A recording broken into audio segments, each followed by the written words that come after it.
Happy Thursday, May 16th, everyone. We have some big time storms moving across the middle of the country, and we are definitely seeing that being unleashed across portions of Texas and Oklahoma here this morning. And actually, we do have an enhanced risk of severe weather today across portions of southeast Texas into southwestern Louisiana, with the Mississippi Valley in the zone of severe weather potential as we go through the day today. So if you are new here to the channel, make sure to subscribe here to Weather on the Go. We cover the weather forecasts across southern Canada, the United States, and the tropics.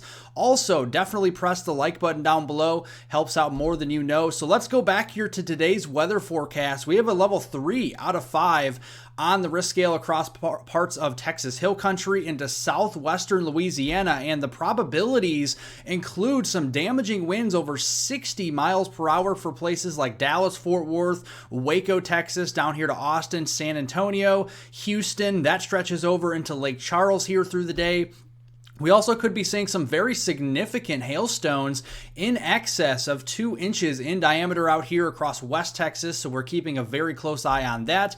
And there is a formidable tornado risk as well across southeast Texas and getting into southwestern Louisiana, in and around the Houston area and down into Lake Charles, Louisiana, and even swinging further over to the east into towards southern Mississippi and far southern Alabama. So looking here at what we call CAPE, this is convective available potential energy. This is basically thunderstorm fuel, and if you don't fill your car with gas, you can't go anywhere. It doesn't have fuel, right? Same thing with thunderstorms.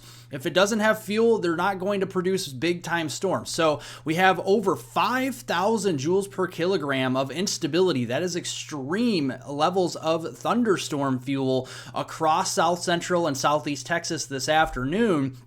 And that is leading to a big complex of storms this afternoon around the I-35 corridor from Dallas-Fort Worth, with the strongest storms further to the south across the Waco area, Austin, San Antonio, over here toward Houston this afternoon. These storms would pose a risk for all severe hazards, damaging winds, large to very large hail, and a few tornadoes. And look, as we go into the evening hours, that entire complex of storms, as it progresses further east towards the lower Mississippi Valley into the Arklatex region, we start to see the energy levels, the thunderstorm fuel, dwindle as we go into the evening hours, because it's going to eat up all of that energy as it pushes into East Texas, eventually into Louisiana and southern Mississippi. New storms may form out here in West Texas, initially taking some more energy up as we go into the evening hours out across the Lubbock area, Midland, and maybe over toward Abilene. And then those storms will kind of weaken as they move into that cold air aloft because of the storms before that, taking away that energy. So looking here at early Friday morning, that same complex will be moving eastward into places like the Gulfport, Hattiesburg, Mississippi region, Montgomery, down here to Mobile, even Panama City could start to see some showers and storms and some severe weather possibly early Friday morning. Another aspect of this storm is some very heavy rainfall. So today we're going to see some very heavy flash flooding rains across East Texas, Louisiana, and southwestern Mississippi. Remember, this is an area that has seen several inches of rain over the last couple of weeks, and the Weather Prediction Center issuing a rare high risk for excessive rainfall and flash flooding across East Texas and western portions of Louisiana, naming this for widespread flash floods are expected, especially in that high risk area in the pink area. So we're keeping a very close eye on that. Again, be prepared, stay weather aware in this area, not only for severe weather, but for flash flooding. Have multiple ways to receive warning notifications. Never drive or walk into a flooded road, and turn around, don't drown. Remember that as well. So looking at Friday, that severe weather chance shifts further off to the east. We have a slight risk. That's a level 2 out of 5 on the risk scale for Louisiana, Mississippi, Alabama, and extreme northwestern Florida. Marginal risk further north into places like Nashville, Chattanooga, over here into Memphis and Little Rock. Also, another marginal risk we'll have to keep an eye on as a cold front moves in from Canada across the high plains. Northwestern Minnesota, the Dakotas, eastern portions of Montana and Wyoming may start to see some stronger storms there as well, with mainly wind and hail. The main severe weather risk is going to be down here in Dixie Alley there. We can see 60-plus mile-per-hour winds across Louisiana, Mississippi, Alabama, and northwest Florida on Friday. Significant hail zone of over 2 inches in diameter hail will be around the Baton Rouge area, up there toward Jackson, Mississippi, and Laurel. So we'll keep a very close eye on that.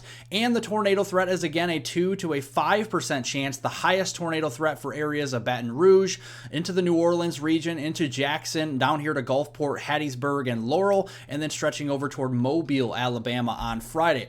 Looking at the thunderstorm fuel, again, we have some stronger fuel down across the Gulf Coast, the immediate Gulf Coast, Friday afternoon, but as we go into the evening, notice that fuel gets used up by thunderstorms. So we start to see a lot of the energy levels drop off dramatically into the Friday evening time frame. So here we go. Friday morning, we got some storms across the portions of Louisiana, Mississippi, into Alabama here, perhaps over into Florida as well. Some of those could pose a risk for wind, hail, and tornadoes. It's Friday afternoon. These scattered storms developing here in a broken line from portions of Alabama back through Mississippi and Louisiana. These would be the storms to take up that thunderstorm field, posing the risk for damaging winds, large to very large hail, and a few tornadoes. Those will progress into the evening hours, and notice they're training over the same areas here. So not only are we going to see a severe weather threat over and over again tomorrow into tomorrow night, but a flash flooding risk extending east into Louisiana, Mississippi, and Alabama here,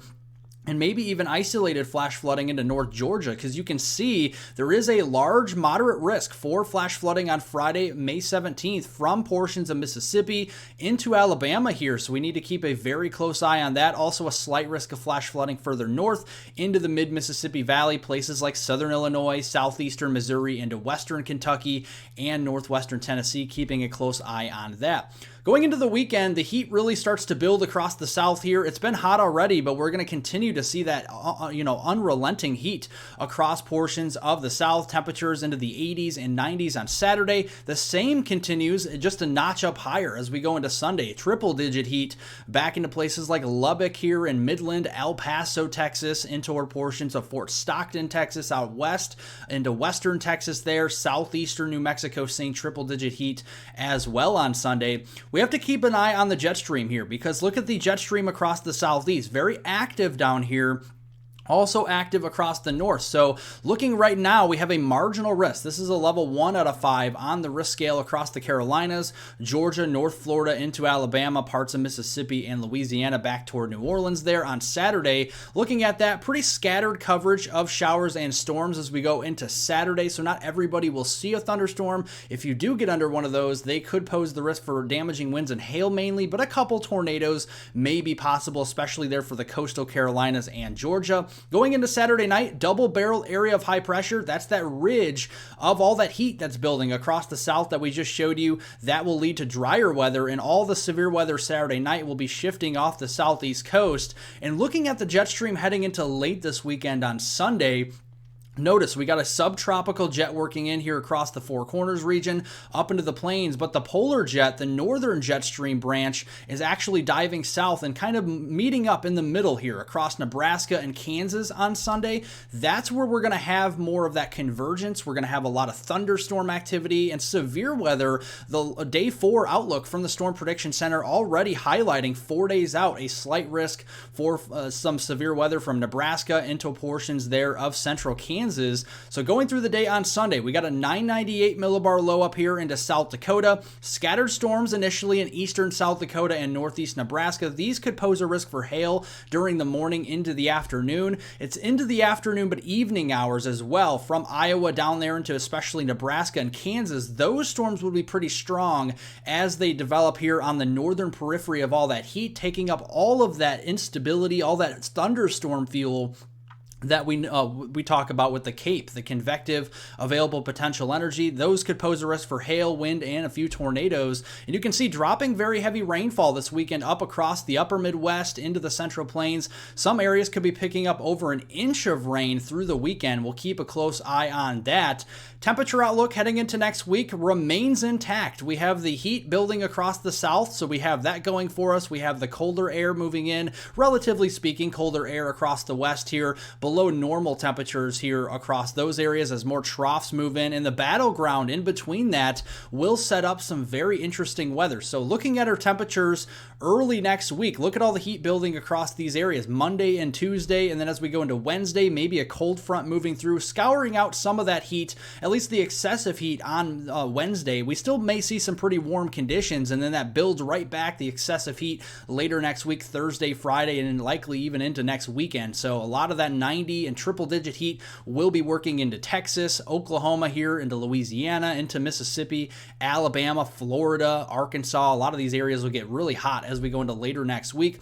Over the top of that ridge, we're going to have a weakness, okay? So we're going to have more troughs moving in across the north. This is going to lead to a very active weather pattern, likes of which we haven't seen in the Midwest quite a bit this spring. And you can see a very energetic looking jet stream on the ensemble guidance early next week across the plains and into parts of the Midwest, and then it becomes more zonal from west to east later next week. But still, I do think there's going to be some belts of stronger flow within this zonal flow from west to east as we go through the later portion of next week. So altogether, all of the ensemble guidance sweet here. The European ensemble guidance showing very active weather around the Mississippi Valley and eastern plains there next week. The GFS, the American ensemble guidance, hinting at the same thing, maybe just a little bit further north there into the upper Midwest, and the Canadian ensemble guidance, the CMC ensemble, showing the same thing respectively as well. So there's a lot of confidence in a very active weather pattern as we go into next week across the north, and not only for Saturday and Sunday producing severe weather, but look at that Monday back here across the central plains into the Midwest.